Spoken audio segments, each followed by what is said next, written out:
दिल्ली की ओखला सीट से असदुद्दीन ओवैसी की पार्टी एआईएमआईएम उम्मीदवार शिफाउर रहमान ने अपने इंतखाबी मुहिम की शुरुआत कर दी है।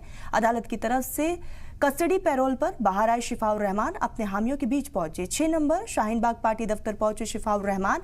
अपने कारकुनान को संबोधित करते हुए शिफाउर रहमान ने कहा कि यह हमारे वजूद की लड़ाई है, डिग्निटी की लड़ाई है। शिफाउर रहमान ने शुरू की इंतखाबी तशरीह अपने हामियों के बीच पहुंचे और इस बीच अपने पक्ष में वोट की जनता से अपील भी की है। आपको बताते चलिए ओखला सीट से एआईएमआईएम के उम्मीदवार हैं और इस बीच लगातार कोर्ट की तरफ से जब राहत मिली तो सीधा वो अपने हामियों के बीच पहुंचे और अपने पक्ष में वोट की अपील करते हुए दिखाई दिए।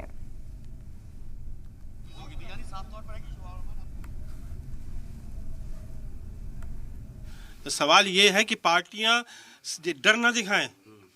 अगर वो काम करेंगी, जितनी सो कॉल्ड पार्टीज हैं, तो फिर हम भी उनके साथ शाना बशाना साथ खड़े होंगे। मतलब आपका कहना है कि मुसलमान बटेगा नहीं, चाहे कोई भी आ जाए। बिल्कुल नहीं बटेगा, बिल्कुल नहीं बटेगा। जामिया नगर और मुस्तफाबाद की आवाम ने सोच लिया है, बिल्कुल नहीं बटेंगे।